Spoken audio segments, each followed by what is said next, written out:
90 نفر تو هر شیفت اومدن. فکر کنم چون خیلی جمعیت بوده.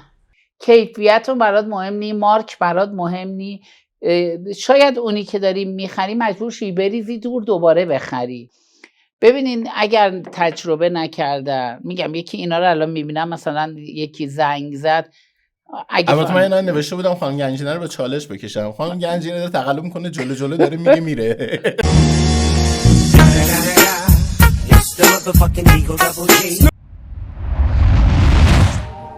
ناصر مقدم جو. از اونجایی که ما تو تولید افرادی رو داریم که واقعا کارشون بی‌نظیره، من قبول دارم مدرکی هم ندارن، حتی شاید سوادی هم نداشته باشن، ولی اگه براشون پیش اومد یا پیش بیارن تحقیق بکنن، حتما رزومه حتی شده به دستخط، حتی شده جاهایی که میتونن مدرک و رزومه رو بگیرن، چون روز به روز داره تغییر میکنه. الان رزومه خیلی مهمه. شما اومد و ما الان مثلا ارمنستان که بودیم 4 تا چرخکار میخواستن، ولی براشون رزومه مهم بود که مثلا اینا مهم نبود از تولیدی میاد در کجا، کار خوب یه رزومه هم داشته باشه. پیش میاد دیگه اینه که داشته باشن. خب ببین من مخالف مدرک نیستم، نه منم منظورم آره نه ببین شما بیشتر هم من موافق مدرکی نه بدون مهارت اصلا. آره نه میخوام فقط بود مدرکشو بگم. خب شما بیشتر از من موافق مدرکی و من بیشتر مخالف مدرکم. خب منتها حرف من این نیستش که مدرک بده، مدرک خوبه. منتها راحت بگم آقا ماها تعادل نداریم. وقتی مدرک رو میگیریم توهم مهارت داشتن هم پیدا میکنیم. آفرین، من اینو قبول دارم. بده این بده، اینه که بده، جنبشو نداریم. من یه مثال براتون بزنم. شما خودتون میدونید من مشاوره قبل از ثبت نام دارم، یعنی باید تعیین سطح بشن، زنگ میزنن تعیین سطح مشاوره میشن، بعد کلاس مناسب بهشون معرفی میشه. وقتی زنگ میزنن واسه مشاوره تعیین سطح، همون به بسم الله سلام آقای مقدم جو، من دوره نازک دوزم رفتم، 2 تا مدرک فنی حرفه‌ای دارم و شروع میکنن این رو به عنوان رزومه به من میگن که یعنی صفره. ولی به نظر آره، ولی من اینو قبول نمی کنم. تو مشاوره میگم نه اصلا مهم نبود اینه که به من گفتی، شما بگو من 20 تا مدرک دارم، اصلا واسه من اهمیتی نداره. حالا تو مشاوره چی ازش میپرسم؟ میگم لایه رو با چی میچسبونی؟ حق درس و موقع الگوسازی اضافه میکنی یا موقع برش زدن؟ ولی خب ببینید یه سوالا برمیگرده به روش، یعنی نمیشه گفت اشتباهه. شاید ایشون حق درس رو به سبکی خودش میذاره و شما به سبک خودت. نه اشتباه نکنید. ببینید اینا همه دلایل فنی داره، اصلا ربطی به روش نداره. ببین استاد جان خدمتتون عرض کنم که وقتی من موقع برش، خب این دارم جامعه آماری صحبت میکنم و کاری به 1 نفر و 2 نفر ندارم.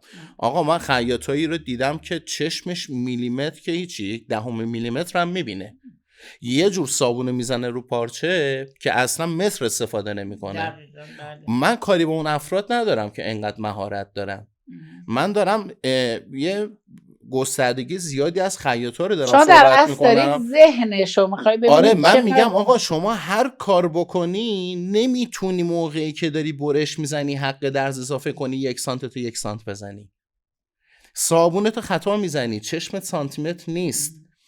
موقع دوختن نمیتونی دقیقا همونو بدوزی.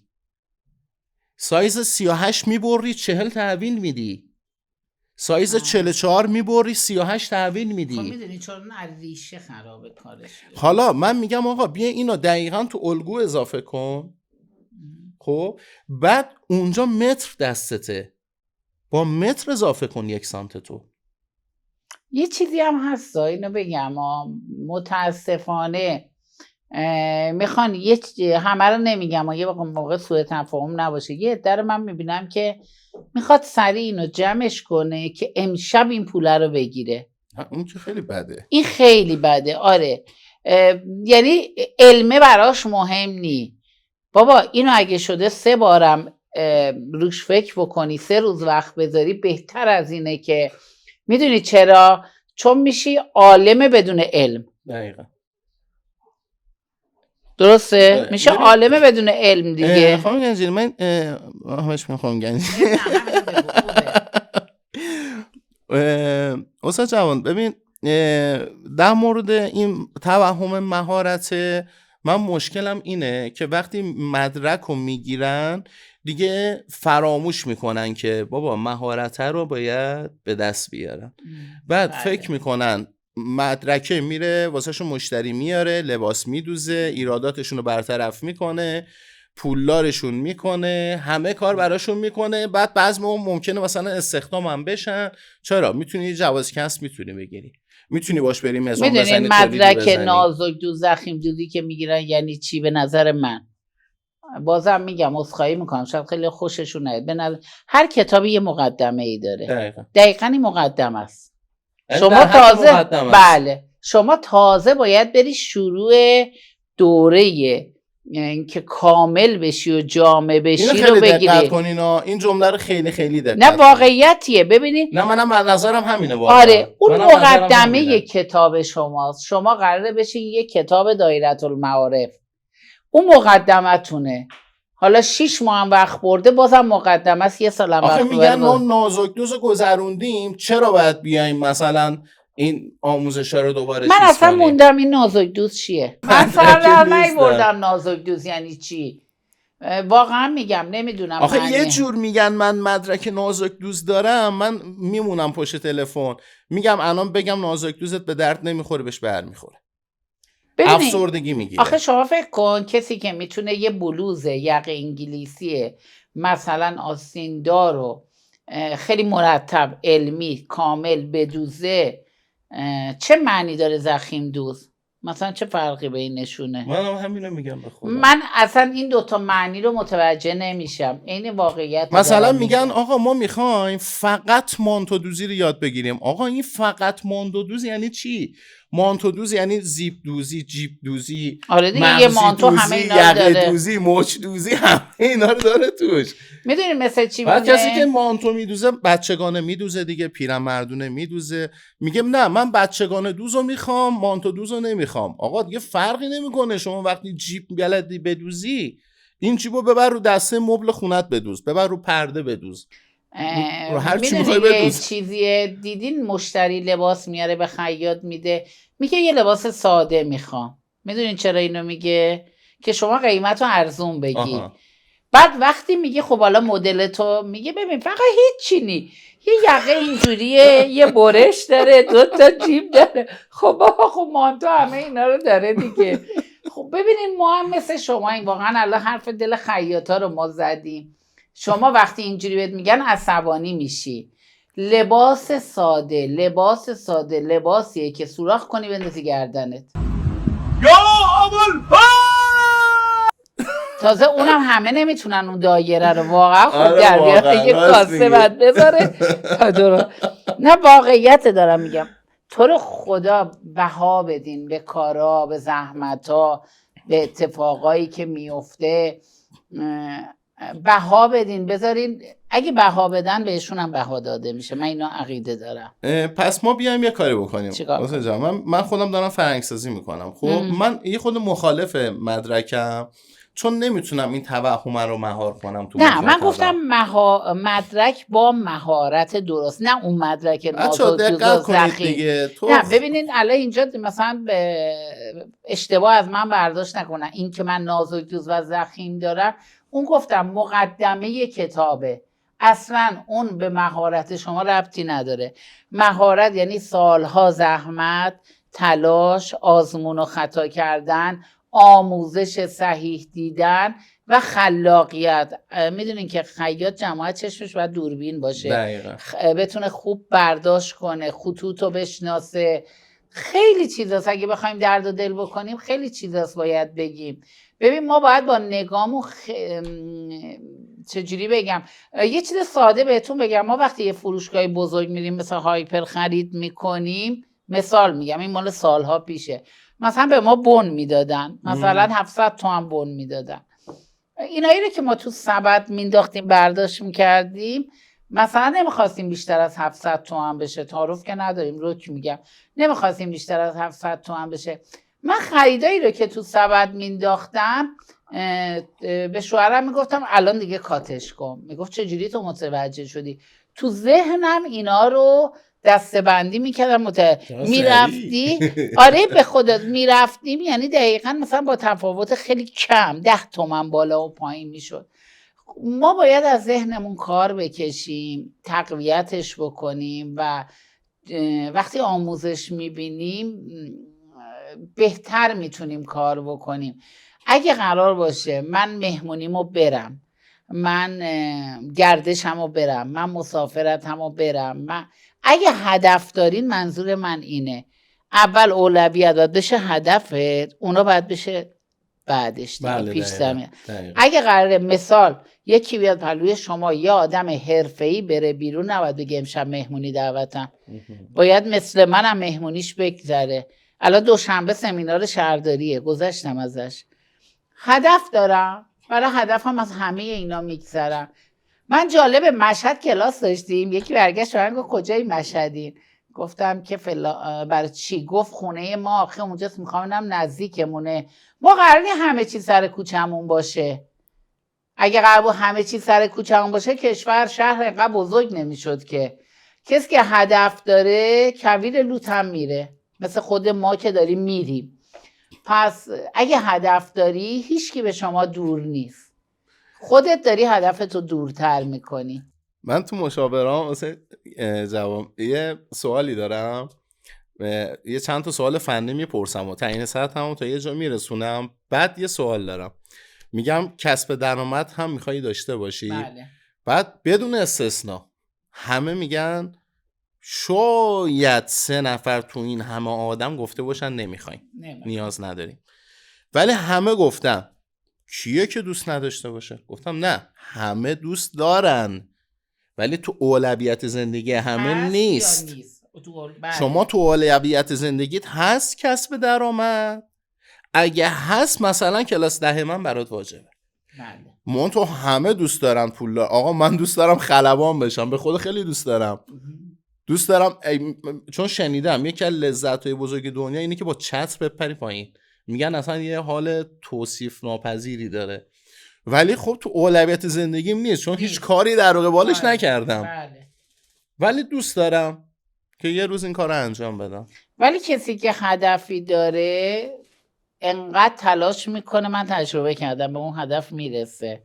من تجربهش کردم و خیلیا، به شرطی که اولویت، یعنی بنویسی اولویت هم اینه، اولویت این که اینو دارم و اون، اینا همش بهانه است. بچه کوچه، من یه خانومم دیگه، من بچه کوچیک نداشتم، من یه نفری نداشتم. همه به من میگن آقای مقدم تو آقایی نمیفهمی، یه چیزی ما خانوما رو درک نمی‌کنیم، ما خانوما نمیتونیم. اینا بیان از هنرجوهایی که کنار من، همکارا مثل شماها که کنار استاد مقدمین ببینن.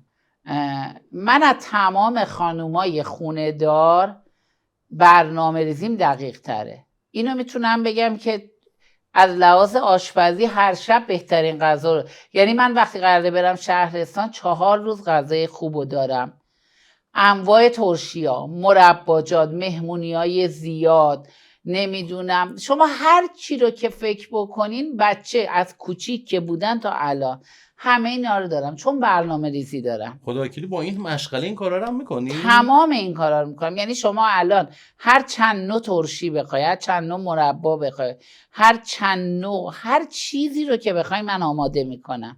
چی میگن این همه میان تو؟ نه من اصلا اینو قبول ندارم. من میان میگن آقای مقدم شما نمیدونیم دست پای ما خانوما رو بستن، ما خودمون دست و پامون رو نفس بکشیم، نمیذارن کاری بکنیم. نه آقای مقدم ما خودمون دست و پامون رو بستیم.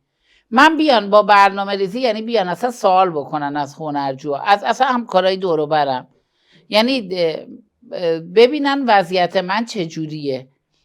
ولی من دیگه من داشتم به شک میافتادم. شاید واقعا دارم زیاد وقت آزادم پیدا میکنم، تازه با گوشی بازی، با سریالایی که دوست دارم دانلود کنم ببینم، نمیدونم. باور کنین یعنی به تمام اینا میرسم، چون مدیریت باید کرد. نه اصلا این حرف رو قبول نکنی. مادرم نداریم که بگیم حالا امکان داره خیلی براشون این سوال بشه، مادر شوهرش، نه من از اول رو پای خودم وایسادم. دارم اینو میگم که اگه سوال براشون پیش اومد خب سری دنبال بهانه هم میگردن. نه همه میخوام بگن یه چیزی اون داره که ما نداریم. نه من از رو پای خودم وایسادم، هیچ کمکی هم نداشتم. همسرم شغلش جوری بود که اصلا شاید مأموریتی یا نبود، ولی من نوعی عادت کردم که با برنامه ریزی، شاید تعریف نباشه، هر شب غذایی که فردا ما برات مثلا میبریم تو محل کارمون، مال من غذاش نمیگم نوع کیفیت گوشت و فلان و اینا، ولی ما هر شب غذای پختنی خوب و چجوری فرصت میکنم؟ چون برنامه ریزی میکنم، با برنامه میرم جلو. امروز چی گفتم به شما بچه‌ها؟ گفتم این الگو رو که دارین میکشین بنویسین 1 2 3، یهو از شرق الگو نپرین غرب، رو برنامه ریزی جاده رو گم میکنی. روی مسیر مشخص اگه بری جاده رو گم نمیکنی. وسط الگو کشیدن این دفعه نرو با تلفن یه ساعت حرف بزن، یهو نرو 2 ساعت چای بخور، یهو نرو بیرون یه پاساژ گردی بکن. یه الگو میخوای رسم کنی، بشین رسم کن، تموم شو بلند شو. من 4 تا مرکز رو الان دارم نگهداری میکنم از رسیدگی. دیدم استوریات. یعنی شمال رو یه جور رسیدگی میکنم. سال 98 که باز به دعوت شما اومدیم برای همایش معلولین. آره همایش معلولین شمال تهران بود، ولی شما همچنان ادامه دادی؟ نه من ادامه ندادم، چون من یه مرکز خیریه نورستان دارم نزدیک شهریار. بچه ها تو استوری دیدن، بچه ها دختران آسیب دیدهای اجتماعی، اونا نیازشون بیشتر از اینا بود. نه من ادامه ندادم، سراغ اونا میرم. استاد جان یه سوال دیگه، اگه یه نوجوان بخواد بیاد کار ما رو یاد بگیره، شما از این گزینه‌هایی که میگم کدوم انتخاب میکنی؟ دانشگاه، فنی حرفه‌ای، آموزشگاه خصوصی، بازار، لذت خیاطی؟ آخری رو خودم نه بازار و لذت خیاطی یکی میشه در اصل، چون شما تو بازار در اومدی. آخرش شوخی کرده بودم. نه کاری ندارم. آره. ولی من بازار رو انتخاب میکنم. بعد چرا میگم مدرک؟ بعد که بازار به اوج که رسید دیگه راحت بره مدرک رو بگیره. آره ولی از خاک بازار شروع بکنه. ولی اگر دانشگاه شروع کنه بعد از 4 سال باید بره تازه بازار رو شروع کنه، هم جا میمونه هم دیگه خسته شده اصلا. بعد اگر فنی حرفه‌ای، حالا میگم الان فنی حرفه‌ای دانشگاه، من حرف دل خودم رو میزنم، توهین به کسی نیست. من از قدیم یادت باشه میگفتن بچه‌هامون رو میفرستیم بازار جارو بکنن، بعد صاحب حجره میشدن. خاکشو باید بخوره. الان من همونو دارم میگم. بازار و بایدم بازار فکر نکنه 3 ماه اول اون مدرس، حالا اون مزوندار، اون خیاط باید همه چی رو یاد اون بده، بعد اون ول کنه بره مثلا درآمدزدایی بکنه. تا 2 سال اصلا نباید توقع هیچی داشته باشین. تا 2 سال من هنوزش هم توقع ندارم. هنوزش هم باورتون میشه کلاسای فنی حرفه‌ای مثلا تو این اوجی که میبینی الان مثلا یه مقدار مردم سختشونه، ما مثلا یهو تعدادمون روز آخر یهو یه تعداد عجیبی جمع میشه.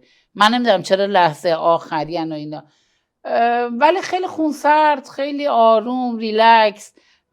چون کسی که دنبال کاری باشه خدا کمکش میکنه، کائنات کمکش میکنه، همه چی رو میذاره سر راهش هستن، همه چی رو میذاره سر راه، فقط خواستنه. باورتون نمیشه اگر شماها، من اینو دیگه کوتاهش کنم طولانی نشه، اگر جایگاهشون رو بدونن، یعنی اگه یه هدفی رو انتخاب میکنه این تایم بدونه که جایگاهش همسر این تایم، مادر این تایم، فقط باید برای شغلش باشه، این تا بتونه جایگاهش رو مشخص بکنه تو همش موفق میشه. بسیاره. مگر ما هم بچه داشتیم، ما هم استاد جوان ما کی دوباره با شما این مصاحبه داشته اندامه که دستگیرت کردیم قولت زدیم.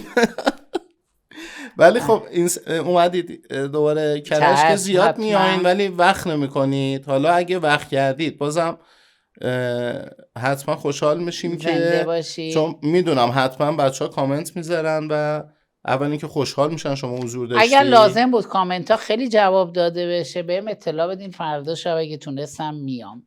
قول نمیدم ولی اگر شد میایم جوابو میدیم، چون میدونم الان خیلی هم معترضن هم موافقم. اصلا هم مهم نیست، چون ما بی احترامی به کسی نمیخوایم بکنیم، نظرمونه. صحبت فنی کردیم، اونا هم نظرشونه. ولی واقعا اگه کاری رو انتخاب میکنین یا شروع نکنین یا تا عالی برین بالا. آره. به اصطلاح من میگم مایه قزلالا باشین. من خودم هستم، دوست دارم. مایه قزلالا خلاف جهت میره و میدونی یعنی چی خلاف جهت رفتن؟ میدونی یعنی چی؟ انرژی چندین برابر گذاشتن. چون آب وقتی شما خلاف جهت موج آب بری یعنی باید خیلی انرژی داشته باشی دیگه. پس برای همین موفق میشی. امیدوارم که بتونین مایه قزلالا باشین و میتونین. فکر میکنم همه اینایی که میبینن سنشون همه کمتره. نه تونستنش که میتونن، فقط بچه با مهارت. خب مهارت خیلی مهمه و تقویتش. دقیقا هرچی بیشتر بدونید بیشتر پول در میارید. این نکته رو همیشه گفتم یادتون بمونه. خب اگه جمله پایانی دارید، خداحافظی دارید بگید که منم این جمله پایانی بگم و دیگه. من چون آمادگی نداشتم حرف دلمو زدم، نمیخوام کسی هم من به دل بگیره، یه موقع چیزی نگفته باشم. از آقای مقدم خیلی ممنونم، از همکارای عزیزش خیلی هم خوشحالیم که در خدمتتون بودیم. جمله پایانیم همینه، اگر واقعا هدفمندین یه برنامه بنویسین رو کاغذ برای خودتون و اون برنامه رو به ترتیب اولویت بندی کنین و جایی که میخواین آموزش ببینین حتما به قول آقای مقدم حتما مشاوره بشین. اینو کوتاه بگم، هیچ وقت آموزشی رو که مثلا ما میخوایم، مثال میگم توی مثلا بندر گناوه آموزش بدیم و نمیتونیم توی شیراز آموزش بدیم. درخواست مشتریای اون یه چیز دیگه است، این یه چیز دیگه است. مشاوره برای همینه که شما راه و درست بری. ما الان ببین اومدن توی گوشی ها مثلا برنامه نشان گذاشتن، چرا؟ راه و درست بری دیگه، گم نکنی. آره. دیگه. شما از اون داری استفاده میکنی ولی توی هدفت هیچ راه نشانی برای خودت مشخص نکردی. امیدوارم که دوستان بیان تجربه نکنن، از بزرگانی مثل استاد جوام استفاده بکنن. بنده حقیر هم در خدمتتون هستم، میتونیم کار کوچتون رو انجام بدیم، میتونیم راهنما باشیم، منتور باشیم براتون، مسیر رو براتون باز بکنیم و جلو بگیم که چه اتفاقاتی قراره براتون بیفته که آزمون خطاهاتون به حداقل برسه و زودتر به درآمد برسید. خیلی خیلی ممنونم از اینکه در کنار من بودید و به صحبت‌های جذاب استاد جوان هم گوش کردید. یه جمله کوتاه بگم وسط حرفتون. ببینین یه چیز دیگه مشاوره اینه، خوبه که شما تو هر بحران کشور، تو بحرانایی که پیش میاد شما متزلزل نمیشین، یعنی کسب و کارتون نمیخوابه. ولی اگر همینجوری دیمی برین جلو، با هر از گاهی که یه اتفاقی تو مملکت بیفته، حالا هر اتفاقی، زلزله باشه، نمیدونم اتفاقات سیاسی باشه، شما کم میاری. دقیقاً همینطور. ولی خب کوچ ها و منتورها یا افرادی که بیشتر از شما گستردگی کار دارن میتونن زودتر پیش بینی بکنن و به اطلاعاتون برسونن. همچنان همراه ما باشید برنامه‌های بعدی. و اگر خدمتتون عرض کنم که دوستان عزیزی هستند بازاری، مدرس، منتقد یا موافق، دوست دارن رو برنامه ما باشن، میتونن هماهنگ بکنن با تیم لذت خیاطی تماس بگیرن و هماهنگیش انجام بشه، حضوراً تشریف بیارن و روی برنامه با ما به بحث و گفتگو بشینن. انشالله که موفق باشین. نگین رامون دوره، راه دور نیست. خدا نگهدارتون. خدا